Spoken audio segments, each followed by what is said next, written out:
जय गुरुजी। संगत जी, एक बहुत ही प्यारा शब्द जो गुरुजी महाराज अक्सर चलवाया करते, थिर कर बैसो हरजन प्यारे, सतगुरु तुमरे काज सवारे। संगत जी, अगर इस शब्द का हम भाव समझे ना, तो कहते हैं हमें सच में जीवन जीना आ जाए, गुरुजी के साथ और हमारा कनेक्शन बन जाए, अपने रब पे हमारा भरोसा ऐसा हो जाए।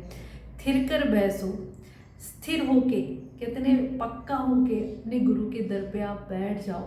मन ना डोले इधर उधर, आज नहीं कल, कल नहीं परसों, एक ना दिन आता है कि गुरुजी झोली भर देते हैं। पर हमारा वो विश्वास, हमारी वो भक्ति इतनी अटल होनी चाहिए ना संगत जी, कि हम बिल्कुल पक्के होके बैठ जाएं कि गुरुजी आपका दर नहीं छोड़ेंगे, आप ही हमारे मालिक हैं, जो करना है आपने करना है। ऐसा एक विश्वास होना संगत जी, तो कहते हैं ना, सतगुरु तुमरे काज सवारे। जब आप पक्के होके बैठ जाते हैं गुरु जी के भरोसे, तो वो हमारे सारे काज संवारते हैं संगत जी। गुरु की कृपा भी हमें यूं ही नहीं मिलती है। कृपा भी हमारे ऊपर 4 प्रकार की होती है संगत जी।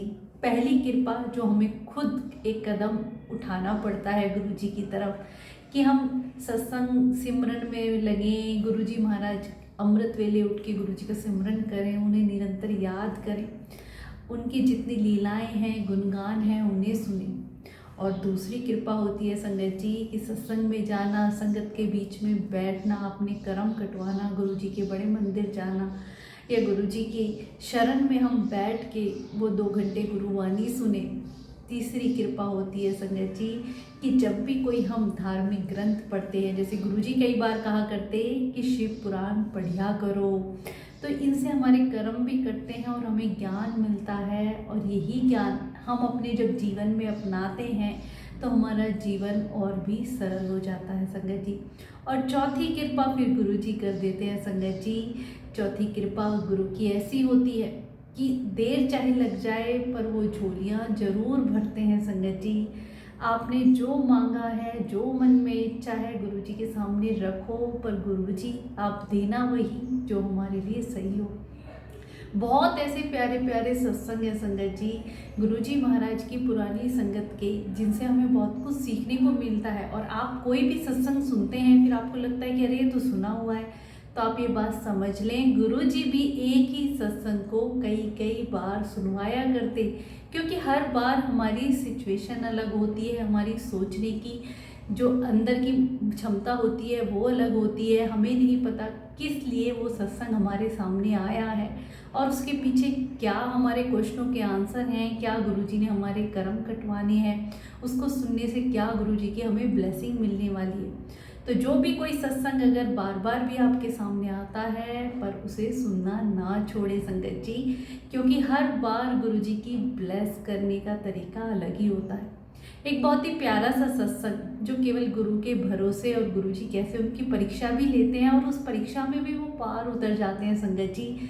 बस ऐसे ही हमारा विश्वास अपने गुरु पे होना चाहिए, और जो हमारे जीवन में कठिनाई, जो भी परीक्षा गुरु जी लेते हैं, उस वक्त बस हमें पेशेंस बना के रखना चाहिए।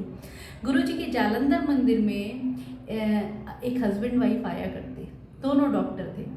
अब संगत जी वो काफ़ी दूर से आया करते, 150 किलोमीटर कार चला के 1 डेढ़ 2 घंटे में गुरुजी के पास पहुंचा करते थे। आते और गुरुजी के दरबार में आके चुप आके बैठ जाते। अब कई दिनों तक ऐसे चलता रहा, ना गुरुजी ने उनसे कोई बात करी, ना उन्होंने गुरुजी से कुछ कहा, और ऐसे वो लगातार आते रहे। तो गुरुजी के जो पुराने सेवादार हैं श्री रघुवीर अंकल जी, वो देखते थे कि कितनी श्रद्धा भक्ति से आके चुपचाप बैठ जाते हैं, मन की कोई बात बताते नहीं हैं, और ना ही गुरुजी इनसे पूछते हैं ऐसी क्या लीला है। तो अंकल कई बार जिन्हें डेली आते हुए देखते, तो ये बात सोचा करते, और आते भी इतनी दूर से हैं, दोनों डॉक्टर हैं। तो संगत जी, एक दिन गुरुजी की कृपा हुई, और गुरुजी महाराज ने अंकल को अपने पास बुलाया और कहा कि डॉक्टर, आज मुझे ज़रूरत है 2 लाख रुपए की, और तेरे घर में है, तू जाके ले आ। तो संगत जी, डॉक्टर कहते हैं जो आ गया गुरुजी, हाथ जोड़ के वो वहाँ से निकल जाते हैं और कहते हैं आंटी नू यहीं छड़ दे। अपनी वाइफ को वहीं गुरुजी के दरबार में छोड़ के अपने घर की तरफ, वही 2 घंटे का रास्ता संगत जी, 150 किलोमीटर था, अंकल जाते हैं।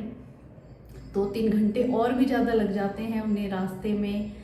लेके पैसे आते हैं, गुरुजी के दरबार में पहुंचते हैं और चुपचाप ले जाके सेवादार से इशारा करते हुए गद्दी के पास रख देते हैं। अब वो रख देते हैं।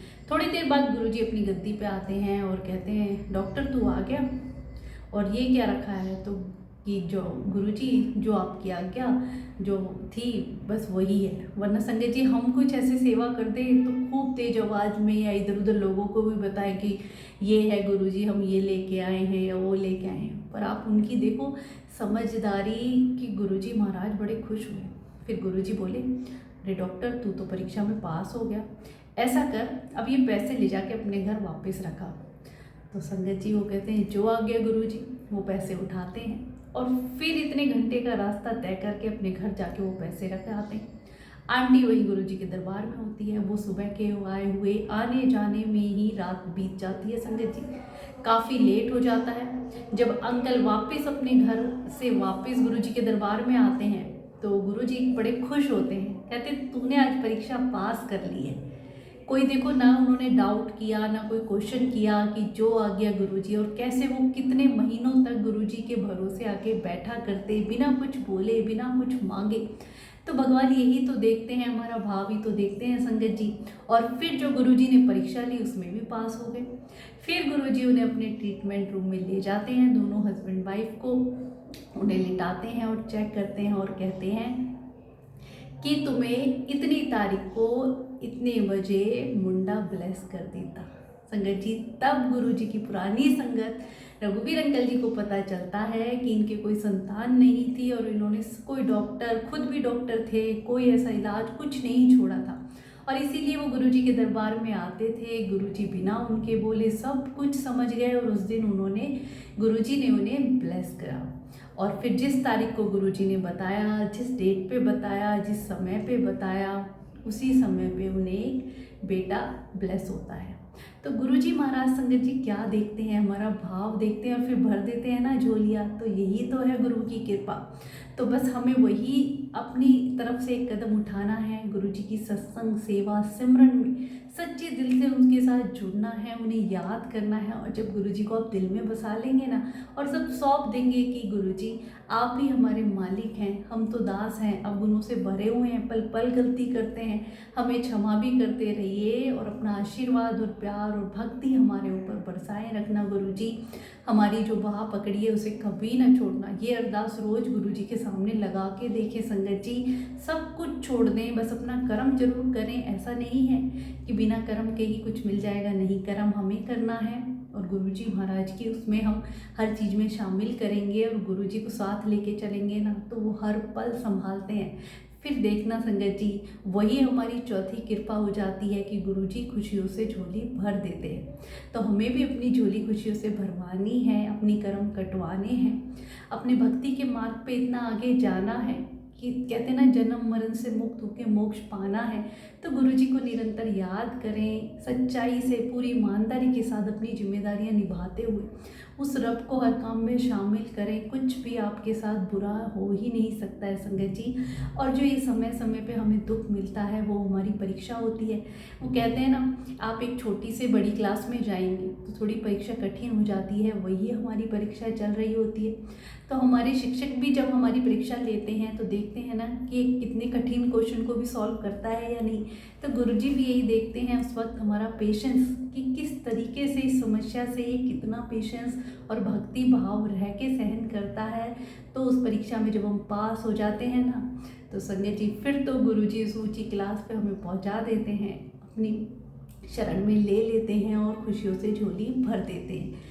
फिर कोई ऐसी चीज़ नहीं है संगत जी जो गुरुजी के दर पे ना मिले। गुरुजी खुद ही कहा करते हैं मेरी शरण में आओ सच्चे भाव से, फिर देखो तुम्हें मैं क्या नज़ारे दिखाता हूँ। और जो संगत जुड़ी हुई है उनके जीवन के जो एक्सपीरियंस है ना संगत जी वो शब्दों में भी बयान नहीं हो सकते हैं कि कैसे पल पल गुरुजी उन्हें संभाल रहे हैं, साक्षात दर्शन देते हैं, हर पल उनके साथ रहते हैं। तो उसके पीछे का राज यही है कि हमें निरंतर अपने प्रभु को याद करना है।